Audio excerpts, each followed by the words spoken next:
So, hello and welcome to the human story behind the business and brand podcast.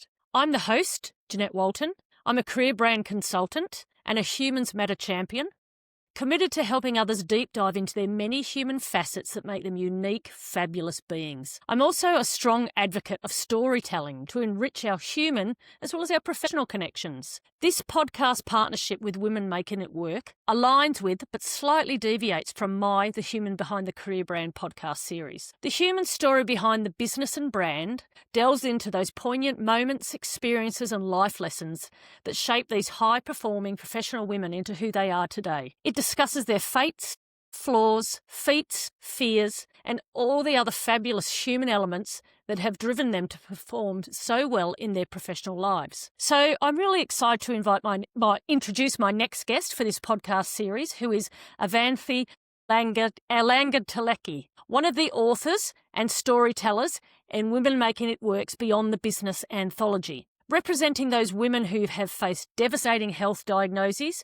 or profound loss and who choose to transform their pain into purpose, creating legacies that help others navigate life's hardest moments. Born and raised in Sri Lanka and migrating to Australia for an arranged marriage at 19 years old, Avanthi is now an accomplished finance broker, author, and the founder and director of Vish Finance that she started up in 2022. She previously worked in the banking sector during her first marriage and was fast-tracked up to bank manager at National Australia Bank at 28 years of age. Through her own personal experience of breaking out of an emotionally, physically, and financially abusive first marriage with 2 children in tow, Avanthi has been inspired to continue to expand and excel herself personally and professionally, often to benefit others, such as those requiring financial guidance. She's now a community advocate and speaker who uses her platform to champion courageous conversations, promote progressive policy change, and foster intergenerational empowerment. I absolutely love that. And Avanthi is now very, very happily married to her second husband, Noel, who I've had the pleasure of meeting. So welcome, Avanthi. It's such a pleasure to have you participate in this podcast series. Thank you, Janet, and thank you so much for that lovely introduction. And thank you for giving this opportunity and organizing this. And I'm really excited to share a little bit more extensive things about me apart from the chapter I've written. And that was the first time I've authored a chapter. So I was excited about that, and I'm excited about that too. So answering your question, I think the journey coming from Sri Lanka to here, the migration journey. I mean, everyone has a migration, all the migrants have their migration journey. And I myself, coming as a young, early 20s, I was only 23 when I arrived here. And So then young. so young, yeah. And I came in with my first marriage, and which was an arranged marriage, which I discussed in the book as well. I was 19 when that was arranged, and he was not in the country. He was here in Australia, and I was there. So, met only a few times, and then coming here as first time coming out of the country. So that was my first international travel, Yeah, migrating to wow, Australia. what a life experience. So when you reflect on where you're at in your life now, both personally and professionally, what do you think the younger you would be most proud of? Oh, yeah. The younger me, as I want to tell you a little bit about where I grew up, in Sri Lanka. Yes, please. Yeah, Sri Lanka is a very cultural based, religious based. There was faith based country where Buddhism was the main religion, and I was a Buddhist, but born Buddhist. So we were raised in a culture with tradition. So traditions are based upon religious things, and so the belief system is like you got to respect all the elders, you got to respect your religious leaders, and you got to respect the traditions and the culture. So younger me, I was very obedient. I was very obedient child, and if you ask my parents even now, oh yeah, such an easy child you were. Never disobeyed them. Because you had no choice by the sounds of it, yeah? That was what was Yes, expected. yes, exactly. So very sheltered younger me. And it was very cultured, nurtured, but more of like, very obedient I was, and I didn't know how to break the rules. I didn't know how Yeah. to break that obedience. It was all embedded in the Just head, like indoctrinated. it dug. Yeah. Yes, exactly, indoctrinated in my head. So So yeah, sorry, go on, yeah, so I Jenny. was oh, that's okay. I was just gonna say, so that ties in with what I was gonna ask you about with respect to mention how you always behave like a good girl in your Mm-hmm. story. To always accept your life situation and strive for validation, no matter how the other person was behaving. You didn't question it. So what was the hardest part, I guess, of trying to maintain that persona, both as a child and in your first marriage? It was very difficult. It was a lot of there was a lot of suppression in it. Suppression of my own emotions. The biggest thing was lacking of honesty for who I am, what I want, and what I need. So honesty to yourself, yes? Absolutely, absolutely. And, reflecting back to your first question, that is something which I have developed, like, honesty to myself and being in the moment to be honest when someone says something that I'm not dared to speak up. And not Yes. that I'm going to argue or anything. That's not what I mean. It's just about having or being honest to my own emotions and feelings and what I need. Yeah. That was thoroughly lacking in that good girl persona. And You didn't that had get the opportunity, yeah, to question things. absolutely You just not. kept going. Good girl. I'm a good girl. I'm a good girl. I've got to maintain that. I've got to be that good wife, good girl, good daughter, Yeah. all that. And that had a lot of pressure, which I didn't know. That's the beauty of I it. can imagine. Until it came to a point in my 30s, coming out with panic attacks, blood pressures. So it came into your health as well. So Yeah, it's of not course. healthy for sure. Yeah, suppression is really bad for Absolutely. everyone, mentally and physically. Mentally and Yeah. physically. And you wouldn't know until it comes out in that way. Yeah. Yeah, wow. So after you migrated to Australia for your arranged marriage, you obviously continued to excel academically and professionally, despite your less than ideal home life, such as becoming a bank manager at 28 years of age, which is quite young to be leading a bank. So what do you think drove you to keep pushing forward and upward in your own life and career achievements? I was always purpose driven person. Okay. Even in between those doctrine mindset and everything, I had this purpose driven personality within me. And so I always want to act upon a purpose. And I think that made me driven towards my career growth and in life growth, everything. Because what it made me is like, it made me so resilient and gave me resilience because I was so driven to my goals and that purpose, and I always question myself, is why I'm doing this, why I'm doing this action, why I'm doing this particular job, or why I'm doing this action or anything. So I think the main part of it is like that, having a purpose and Yeah, okay. then being resilient. Despite everything, I was quite driven with my intention. And Mm, I also had innovativeness.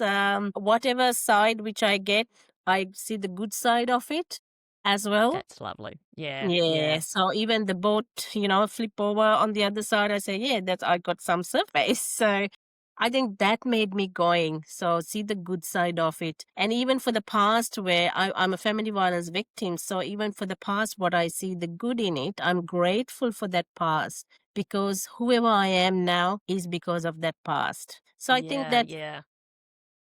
being very optimistic, attitude, I think brought me and gave me that journey. And I guess when you talk about, you know, your home life wasn't going well, but you were excelling professionally, and you say it was driven by purpose, and the good girl probably ties in with that too. The good girl performs well in all areas. Would I be right? Absolutely. That tied in as well that I have to maintain that persona. So, Mm, like, my parents' expectation, like having an education, having a good career. So I yeah, wanted to live up to that too. So, yeah, and yeah, also having a good married life, despite the violence, despite the abuse, maintaining that. So hence I lived for 14 years in violence, yeah. maintaining that lifestyle and to make my parents happy because they Yes, arranged the yes, marriage for me. So, yes, you're right that maintaining that persona also made me driven as well. And yeah, yeah, absolutely. so everything has both sides as well. But Yes, Doing all this, my inner happiness, if you ask me, yeah, probably I wasn't honest to myself and Well, as you say, all your health issues that came out later, yeah, because you were suppressing. correct, correct.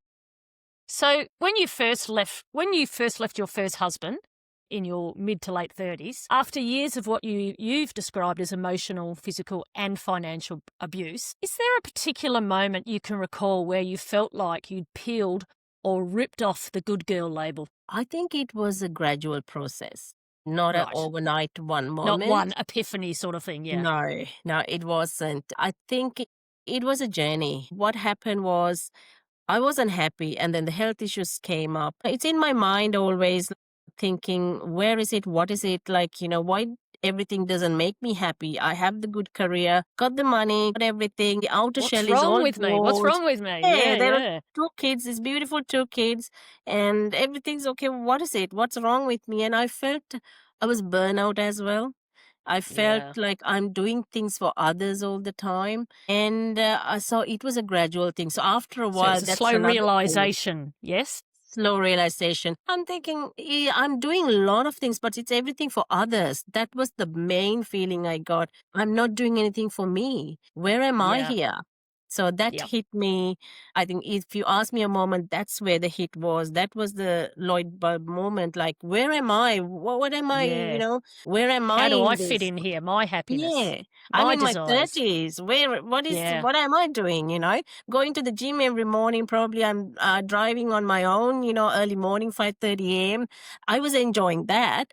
But then I Yep. think, where is it? What am I doing here? Yeah. So So it almost was robot like here. You're just doing everything that needs to be done correct. and My suppressing parents how were you living with feel and me. what you want. Yeah, Yeah, my yeah. parents are living with me. So doing things for them, doing things for kids, doing things for ex-husband, and then doing Yeah, things for wow. financially, if investment properties, everything, you're running, running, running. Where am I? What am I doing for Yeah. me? I think that was the moment. And I was looking for it for a while. And I was looking through my religion. I was reading a lot of text, doctrine text and everything, trying to find why it is, but still there's no happiness for me. I'm doing all this, I'm working hard. Why there's no happiness? So why this is happening Yeah. to me? Yeah. So that's what led me through, and To go that's the moment deeper. to dig Yeah, love deeper. that. Love that.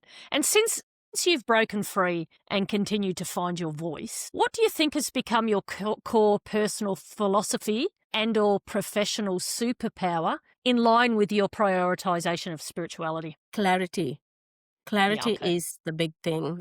Gaining clarity was a huge thing. I would say it came layer by layer.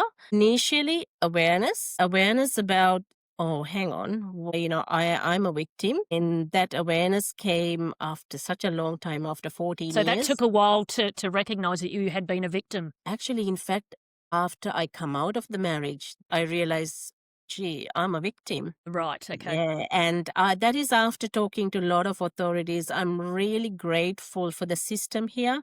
Had I been back home, I'm not sure. I'm not sure about that, but the system here in Australia helped me and enlightened me and made me aware that I'm a victim. Yeah, So, that's because great to my hear. parents were not believing me I'm a victim, and none of my relatives, friends, they Mm. didn't believe me. They didn't see I'm a victim, and let alone I wasn't believing or I wasn't accepting I'm a Well, if victim. no one else is acknowledging it, it's hard for you to acknowledge it, isn't it? Absolutely, you need a bit of support. And with the Yeah. support I was given, acknowledge that I'm a victim. So that came with the awareness. And then slowly, slowly dwelling deeper, deeper into it, why this is happening to me, why this is the thing. I went in the spiritual path, which gained me clarity.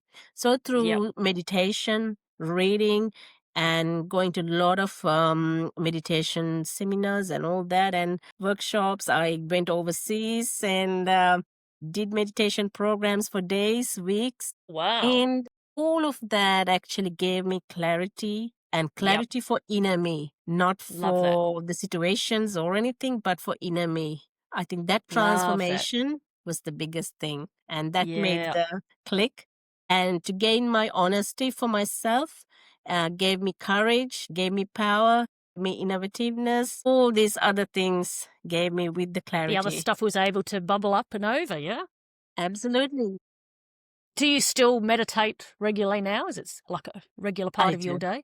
Yeah, Yeah, daily for 2 hours, I do yogic meditation. good on you. Yeah, so I do it as a practice in without a fail. And that's another thing which I found, like we should do what we want in our lives. Like we should take care of our own well-being. So this is So for true. me to be a good mother, to be a good wife, to be a good friend, to be a good bank manager or that professional person who I am. I need to take care of myself. My well being is important. It's not being selfish, it's about taking care of yourself and well being of yourself. Being the best version of yourself. I mean, so I do yoga and I try and practice meditation at home. I'm not very good at it, but I do find yoga is a form of meditation for me. And yeah, Absolutely. there's days where I'm like, oh, can I be bothered going? You know what, Jeanette, you need. And if you're saying that, you probably need it more.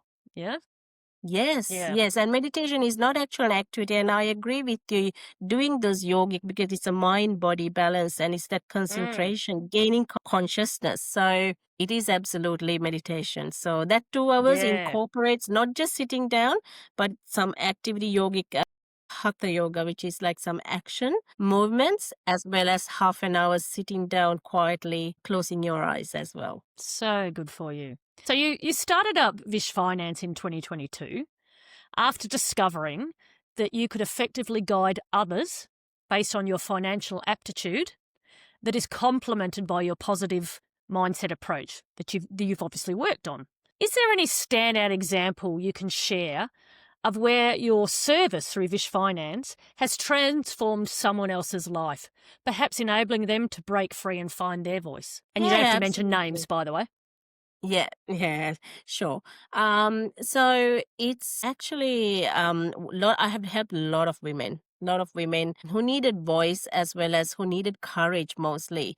Because a lot of women are suppressed in the violence and traumatic experiences stuck there because they don't have the courage to break through and they don't have the courage and that silencing does matter because that silence, when you're silenced, because I was there, you can't break through it. Absolutely. I can pick a few instances actually, but let me pick one.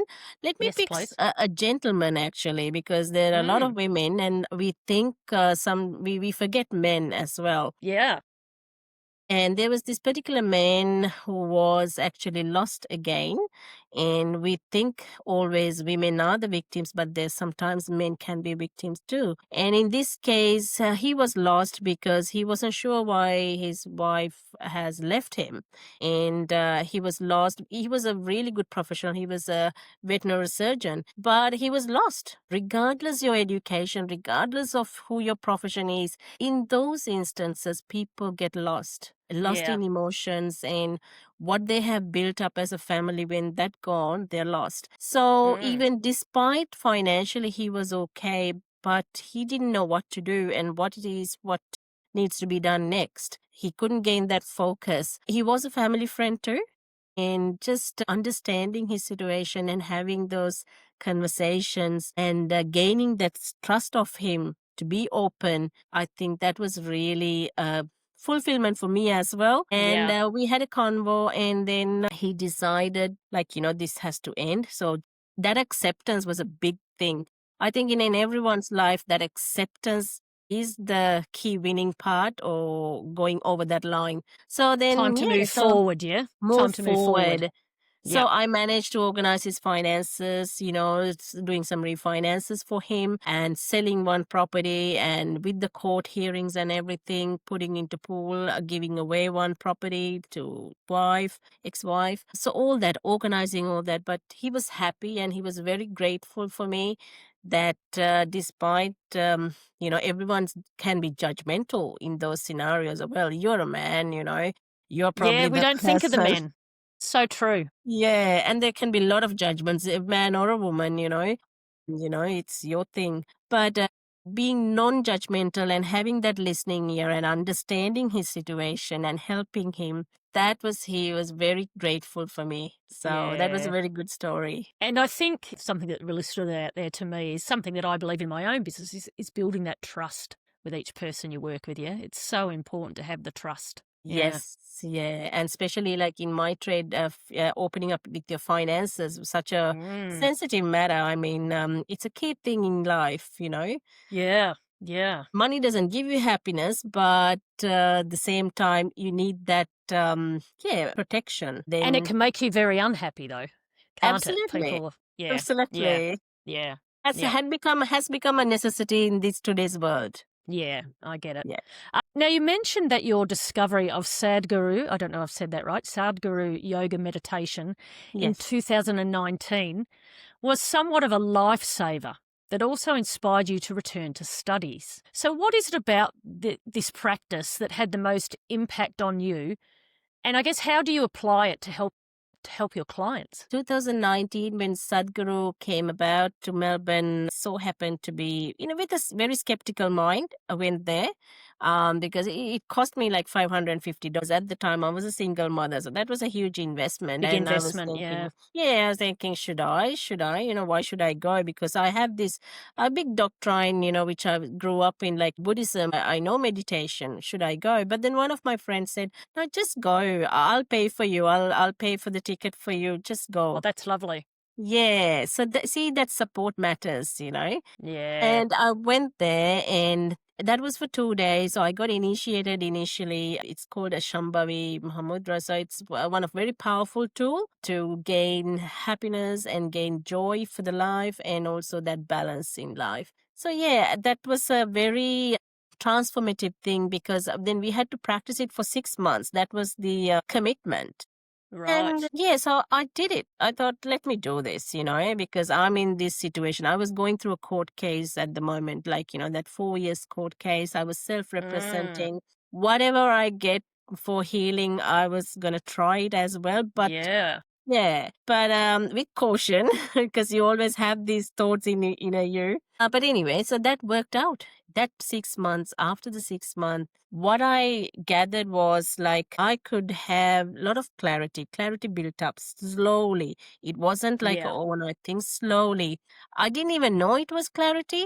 What I was getting is like some clearance, yeah. because I have my emotions and thoughts, but then here I am. I had a gap between them. Because sometimes when these thoughts and emotions bother you constantly, that creates stress, anxiety, and all these things. Absolutely. Absolutely. Especially when you've got so much going on in your life, Absolutely, so much yeah. change. And so it's very difficult to make that gap. But these tools, the little tools, mind and body, these workouts and all these things actually really helped me to gain that. And that made me really clear in my mind, transparent, Yes. and slowly, slowly, that was the start of beginning, or starting of the clarity. And do you encourage that with your clients to gain that clarity? Yeah, actually, I don't go into the spiritual side of it, but when I have those financial conversations, that transparency, my clients feels it. My clients feels it, and any given moment, if the conversation goes there, and especially when I help women and men who are victimized and all, absolutely, I try them, and if I just give them and I share the tools with them. If they need, Yeah. it's optional. Like, you can try it out. Yeah. This worked for Yeah. me. This Yes. worked It's for something you me. suggest. Yeah. Something I suggest, and that worked for me. And but absolutely, that's transparency and honesty, that integrity part. My clients feels that, and so they Yeah. feel very okay to have a chat with me. I had some women said, I don't know, Avanthi, I feel some warmth in you, like, so I feel okay to have a chat with you. And I feel that you're not. I think it's that lived experience that you've had. Yeah. Yeah, yeah. And also the spiritual So path valuable. which I'm going, I'm not Mm. judgmental, that Yeah. those conclusions within me actually broke away slowly. So that helped me to have a good listening ear to my clients, and to anyone, any friend, have a good listening ear. Yeah. So important. Now, you Yes. mentioned just before that you spent 4 years battling your ex husband in the Australian court system with your own parents by his side. while you represented yourself to save money. Do you think that experience helped you to further break free and find your voice? It did, Janet, because that experience was quite traumatic, I would say. My own Yeah, I can imagine. parents supporting him, and they were not accepting or validating me, my choice. And today I'm actually part of 16 days activism and all those against gender based violence and all those conversations as a panelist and as a guest speaker as well. And those are the topics which we come up. That validation to a victim, it's very important, at that moment. And I didn't have that. I didn't have that Mm, at the stage. And no matter whoever not trust you, but your parents, you expect that. yeah, And when that absolutely. expectations was broken, I think I was devastated. I was really, I remember tears flowing in my eyes in a police station when I first saw the affidavit my mom has signed on behalf of him, actually. Oh, Avanthi. And yeah, I couldn't believe it because my mom saw the violence in house and my Yeah, mom was a witness. And that was one person I realized. I said, no matter what, even if I go through the legal system, she would be attesting and, witnessing as a witness party. But yeah, this was a shock to me, saddened by it. But however, answering to your question, it's actually finding my voice. Yes, that certainly helped me because yeah, I had to prove it more and more in the court system because yep. in the judge's eyes, they see my own biological parents on his side. That's the normality in the society. And then the That's a judges. credibility dip for you, I would imagine, yeah? Absolutely. So I had to prove with extraordinary evidence, extraordinary talk. I had to stand up and fight for it. Like, look, here I am. I'm telling the truth. This is a manipulation going here. But to prove that, I had to break free, I think. So that broke my shell and it gave me courage. My two children, getting their protection. I Yep. had to break my voice. I think the system and that situation pushed me or forced me. Made you a Yes, stronger person. Yeah. correct, correct. And your relationship with your parents, is that being permanently strained from that experience? For 4 years, it was strained. I stopped talking to Yeah. them just in good heart or goodwill for them because they were getting manipulated. They didn't know. Yeah, So okay.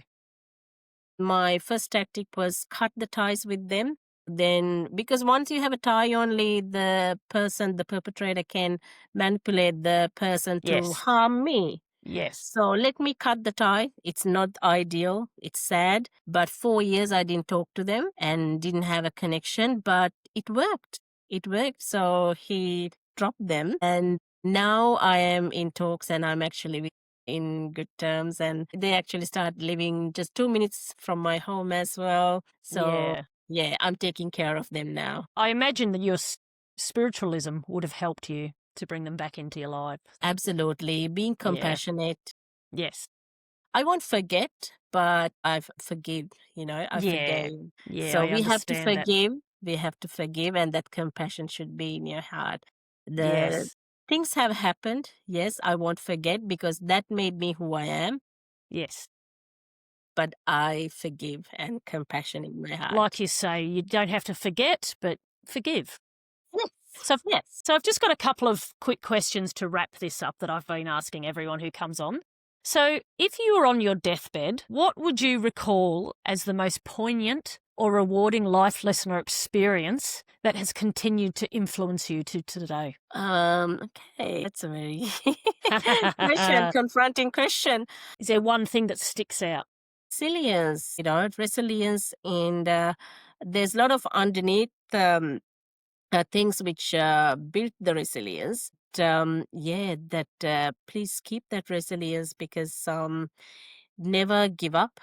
So keep going. Keep going, keep going. There's another side which you always don't see. Certain things, like example, when I have to give up my job, give my resignation to the job as a bank manager, I thought, wow, that is it. That's It the was end. so difficult giving that resignation letter. Yeah, I can And imagine. the situation pushed me to do that. But however, Now, looking back, I started a business, It and was a blessing. it's a blessing. It opened up a lot of doors to me. See, but at the moment, at that moment, I didn't see that opportunity. So I Yeah, think okay. since then, what I have learned is we don't see the every side or every angle of the situation, the future, or we don't know. Yes, yes. Yeah, So being open. just I'm trying to be like that, more like that, just be open to what's to come. Yeah. exactly. Whatever life brings, accept it willingly. I think that is the true way to end your suffering, because do you want to suffer life? I think you create it yourself. Just willingly accept what life brings to you.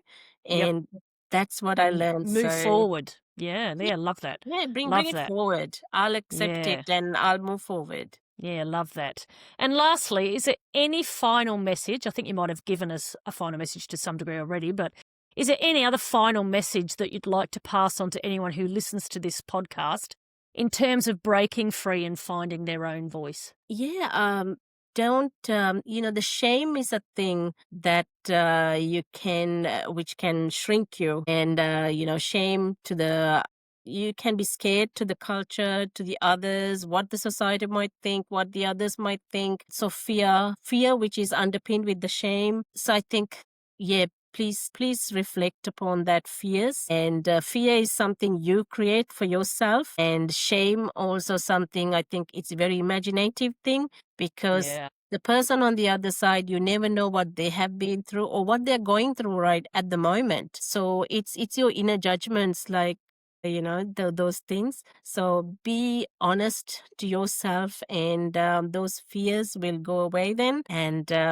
don't, shame is something which silenced me for a long time, and not having that honesty. Those are the messages I want to give. Love that. When the Yeah. fear comes, please be mindful.